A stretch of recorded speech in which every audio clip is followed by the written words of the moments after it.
Ya, apakah Presiden Jokowi dan keluarganya harus merespon lamaran dari DPC Gerindra Sleman yang ingin menjadikan Erina Gudono sebagai calon Bupati Sleman?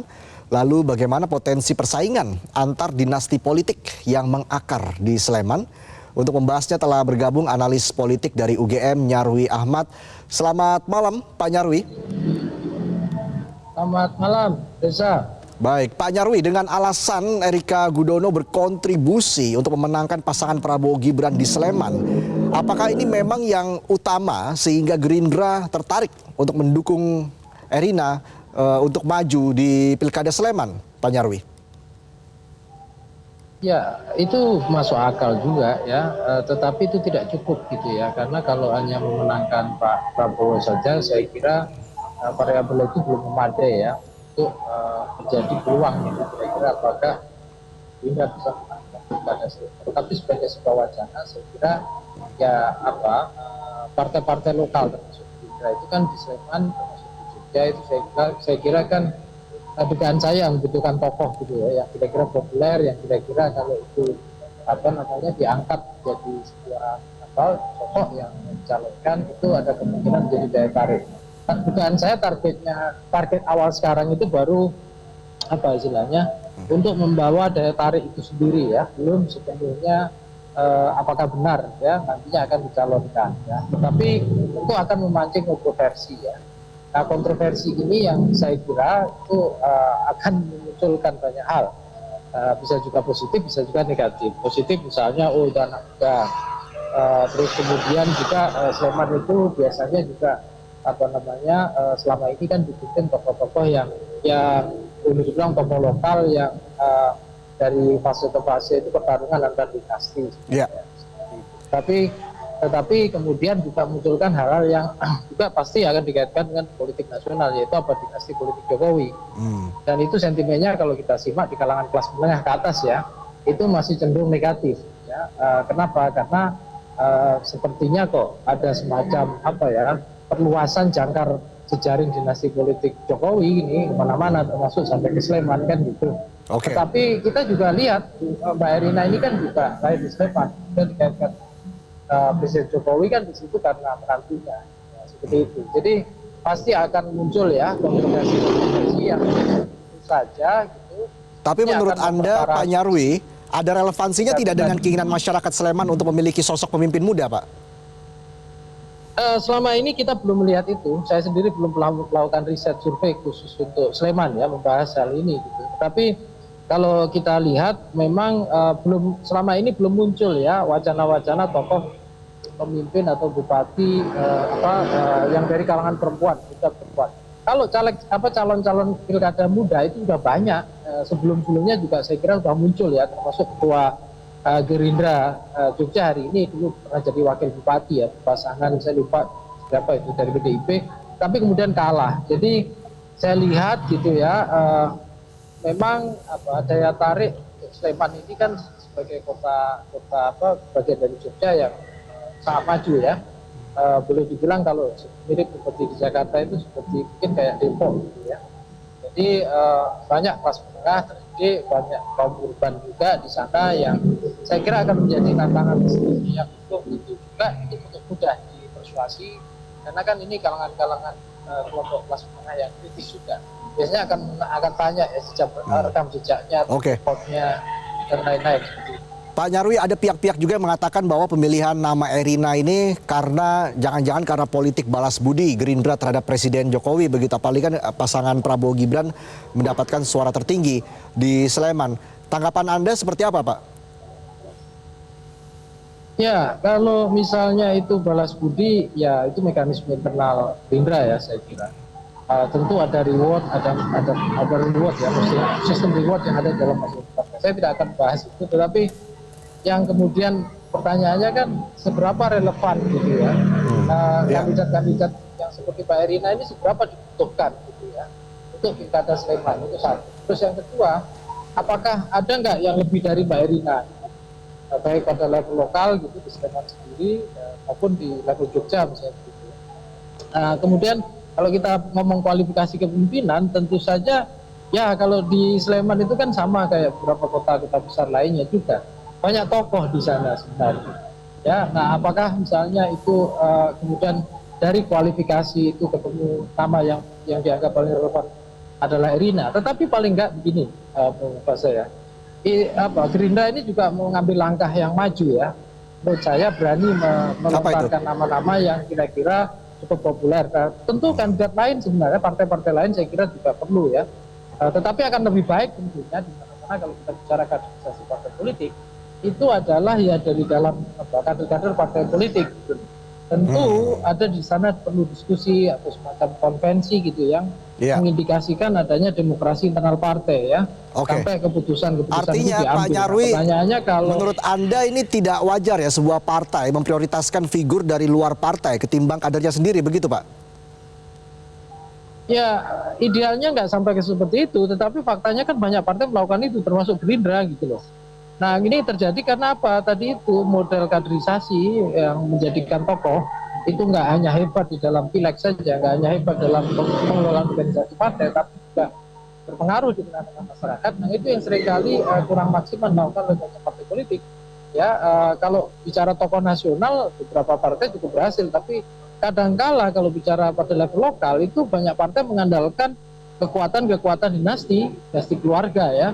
Itu juga terjadi kalau kita lihat itu tidak hanya di Gerindra. Dampaknya bagi partai apa Pak Nyarwi? Jika memang terus memprioritaskan figur eksternal ketimbang kader sendiri Pak? Ya gimana tadi? Sorry. Dampaknya apa bagi partai, dalam hal ini Partai Gerindra, jika memprioritaskan figur eksternal ketimbang kader sendiri Pak? Ya, saya kira kelembagaan partai politik itu kan akan lebih baik kalau tentu saja proses penguatan di dalam keorganisasian itu dilakukan. Termasuk apa? Tadi proses seleksi dan kaderisasi tokoh dan kepemimpinan.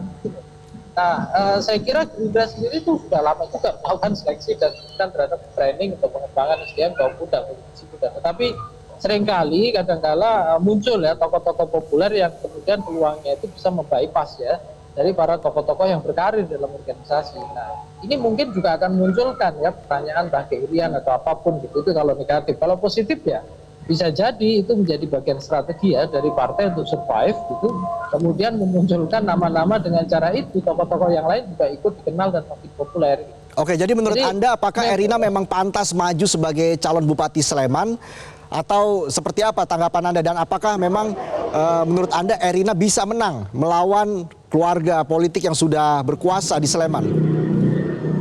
Kalau misalnya dikatakan kepantasan tentu butuh kriteria ya menurut saya. Kepemimpinan yang ada itu saya kira cukup kompleks ya.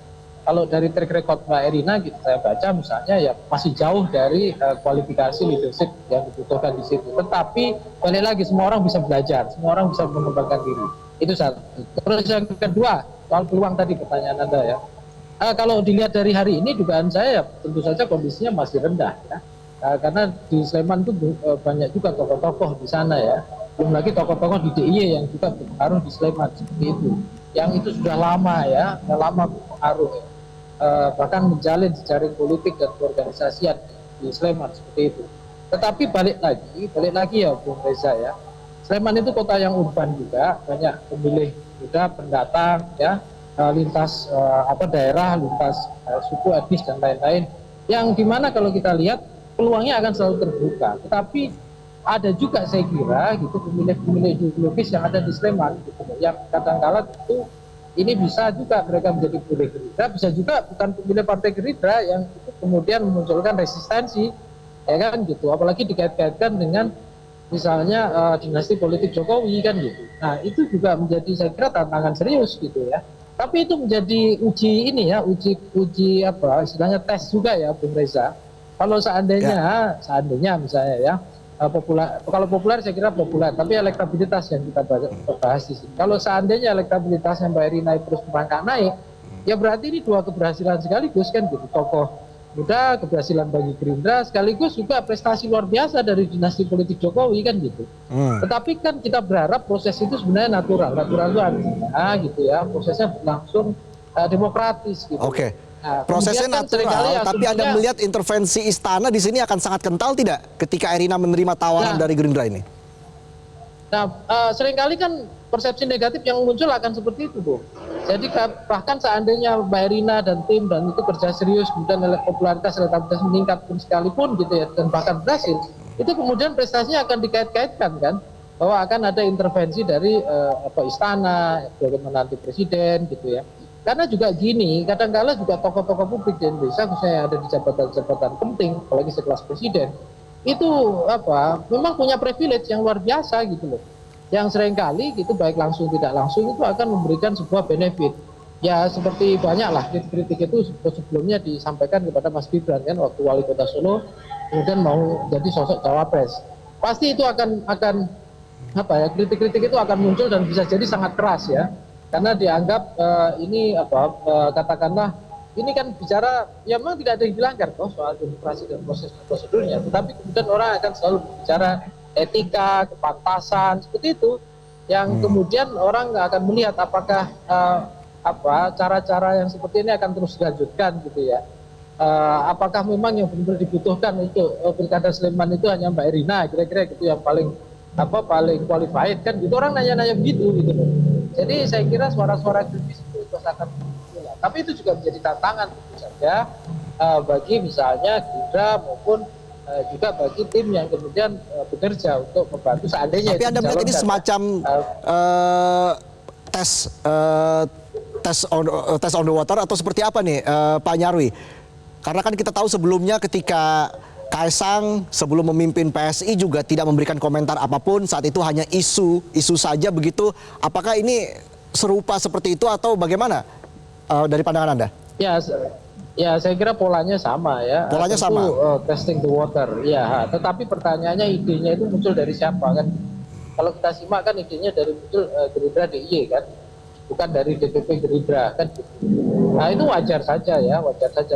Cuma kemudian kan balik lagi di Indonesia itu kan kadang-kala proses komunikasi politik itu kan kadang-kala belum sepenuhnya ini juga, padahal ada proses orkestrasi komunikasi politik juga kan gitu.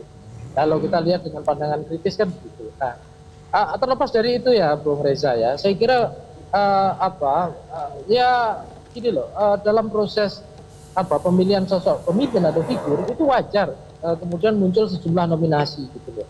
Bahkan biarkan itu kemudian berkontestasi dulu gitu loh.